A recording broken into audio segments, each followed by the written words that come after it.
చేస్తున్న ఉద్యోగస్తులకు అందరికీ శుభాకాంక్షలు. ఎవరు ఉన్నారు? అదేవిధంగా మనకు స్వతంత్రం 20 సంవత్సరాలు గడిచిపోయింది.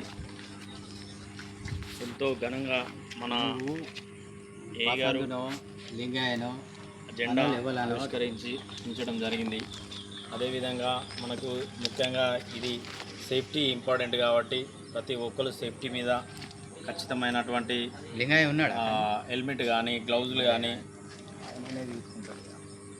ఇండికేషన్ టెస్టర్ కానీ, షూస్ కంపల్సరీ జాగ్రత్తలు పాటిస్తూ మీ పనులు జాగ్రత్తగా చేసుకోవాలని ఈ సందర్భంగా మీకు మరోసారి గుర్తు చేస్తున్నాను.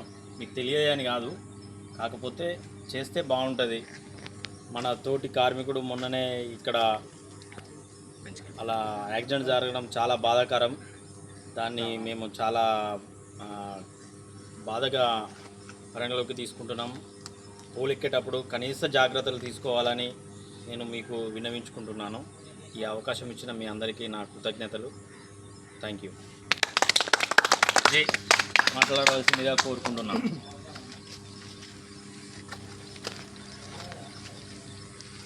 సిబ్బంది అందరికీ స్వాతంత్ర దినోత్సవ శుభాకాంక్షలు. ఈ సందర్భంగా మీకు తెలియజేది ఏమన్నానంటే, మన ఎన్పిటిసిఎల్లో మనకు కొన్ని పారామీటర్స్, ఒక 5-6 పారామీటర్స్ అవి మనం ఖచ్చితంగా మనము చేయవలసి ఉంది. మొట్టమొదటిగా ఫస్ట్ మనము సప్లై పొజిషన్, అంటే మనం కరెంటు పోయిందంటే మాత్రం ఫస్ట్ మనం కరెంటు ఇవ్వాలి. అందరూ కూడా తమ తమ ఏరియాలలో ఎక్కడైతే కరెంటు పోతుందో ఇమ్మీడియట్గా రిస్టోర్ చేయాలని కోరుతున్నాను. తర్వాత రెండవది ఏంటంటే, మన కంపెనీ ఆధారపడి ఉన్నది కూడా రెవెన్యూ కలెక్షన్స్. దీంతోపాటు మనము కలెక్షన్స్ వస్తేనే మనకు శాలరీస్ వస్తాయి. కాబట్టి కలెక్షన్ కూడా ప్రతిరోజు 1 గంట, లేకపోతే ఒక 1 అవర్, లేకపోతే 2 అవర్స్.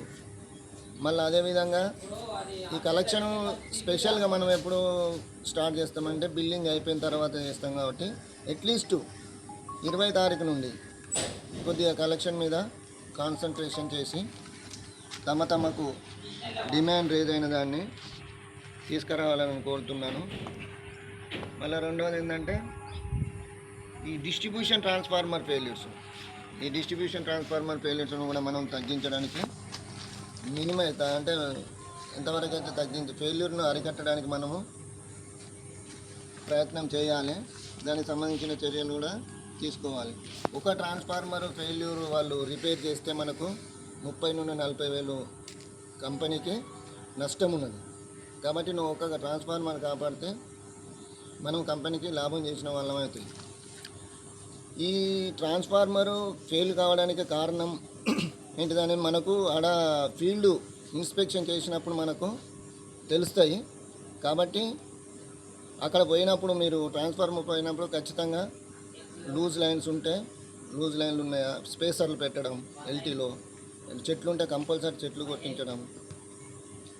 ఇంకొకటి ముఖ్యంగా ఏంటంటే, ట్రాన్స్ఫార్మర్ రేటెడ్ ఫ్యూజులు వేస్తే మనము వాటిని అరికట్టడానికి చాలా అవకాశాలు ఉంటాయి.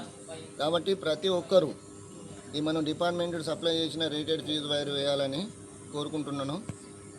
మనం గత సంవత్సరంతో పోల్చినట్లయితే ఈ ట్రాన్స్ఫార్మర్ ఫెయిల్యూర్ పర్సెంటేజ్ అనేది తగ్గింది. దానికి మీ అందరికీ శుభాకాంక్షలు. ఇంకా ముందు కూడా ట్రాన్స్ఫార్మర్ ఫెయిల్ కాకుండా మీ లెవెల్లో మీరు అబ్జర్వ్ చేసిన డిఫెక్ట్స్ వాటిని రెక్టిఫై చేయాలని కోరుకుంటున్నాను. ముఖ్యంగా వాళ్ళు రిపీటెడ్ ఫెయిల్యూర్స్ ఉన్నాయి. రిపీటెడ్ ఫెయిల్యూర్స్ అంటే మన వల్ల కూడా కాకుండా కొన్ని ఫాల్టీ ట్రాన్స్ఫార్మర్స్, అంటే వాళ్ళు ఇష్యూ చేసినప్పుడు డిఫెక్టివ్ ట్రాన్స్ఫార్మర్ వల్ల కూడా ఐడీలో కూడా పోవడం జరుగుతుంది. దాన్ని మనం వదిలిపెట్టండి. మనం అదనపు ట్రాన్స్ఫార్మర్లు కూడా పెట్టడం జరిగింది. ఇంకా కొన్ని ఏరియాలల్లో మనం ముఖ్యంగా ఎక్కువ ఏంటంటే, ఇటు లైన్ ఇన్స్పెక్టరు మన ఆంజనేయులు వైపు పెట్టాము. తర్వాత ఇటు కూడా మనము ప్లాన్ చేసి ఖచ్చితంగా పెడతాము. మీరు కూడా ఇటువైపు ఉన్న వాళ్ళు కూడా మీరు రెగ్యులర్గా పరిశీలి చేయవచ్చు, అడగచ్చు. తర్వాత ముఖ్యంగా ఏంటంటే, మనకు సేఫ్టీ గత 2 నెలల క్రితము గౌరవ సీఎండి గారు వరుణ్ రెడ్డి గారు కూడా మన జిల్లా పర్యటన చేయడం జరిగింది. ఆయన ముఖ్య ఉద్దేశం ఏంటంటే ఆయన డ్రీమ్ 0 యాక్సిడెంట్స్. అంటే కంపెనీలో మనం యాక్సిడెంట్ కాకుండా చూసుకోవాలి. నువ్వు ఎన్ని కోట్లు ఇచ్చినా కూడా ఒక ప్రాణాన్ని మనం తీసుకురావాలని ఆయన చెప్పడం జరుగుతుంది. అది అందరికీ వాస్తవమే. ఒక ప్రాణి పోతే వాళ్ళ కుటుంబము ఎంత ఇబ్బంది పాలవుతారనేది అది వర్ణనాతీతం, అందరికీ తెలిసిన విషయం. అది మన వంతుగా మనము సేఫ్టీ పాటించుకుంటూ మీ యొక్క విధులు నిర్వహించాలని, మరియు మనం ఏదైనా బ్రేక్ డౌన్ అటెండ్ అయినా ఏదైనా కూడా ఒక సిస్టమేటిక్గా పోవడం. ఇంతకుముందు మన ఎస్ఎల్ఐ గారు చెప్పినట్టు ప్రతి ఒక్కరూ ఆ 3 ఫీటు ఎర్త్ డిశ్చార్జ్ రాడు మీరు కంపల్సరీ మీ వెంబడే ఉండాలి. రెండవది హెల్మెట్ కూడా మీరు పెట్టుకోవాలి. తర్వాత గ్లౌజెస్ అన్నీ పెట్టుకొని ఎలక్ట్రిక్ టెస్టర్ కూడా, ఇవన్నీ ఎక్విప్మెంట్స్ మనము మొన్న 2 రోజుల క్రితం కూడా మనకు గ్రూప్లో రావడం జరిగింది. ఇవి మీకు భారం కావు, అవి మీ ప్రాణాలను కాపాడుతాయి. అందులో మనకేమేమి ఇచ్చిండ్రు? టెస్టర్ ఇచ్చారు, ఎర్త్ డిశ్చార్జ్ ఇచ్చారు, హెల్మెట్ ఇచ్చారు, ఇది మనకు సేఫ్టీ బెల్ట్ కూడా ఇవ్వడం జరిగింది. అవి ఏంటంటే మనకు చిన్న వస్తువులా కనబడతాయి కానీ మన ప్రాణాలకు కాపాడే వస్తువులు అవి. కాబట్టి మీరు వాటిని పాటించాలని కోరుకుంటున్నాము. ప్రతి ఒక్కరూ మనము అంటే సేఫ్టీ జాగ్రత్తలు పాటించి తమ విధులు నిర్వహించాలని కోరుకుంటూ ముగిస్తున్నాను.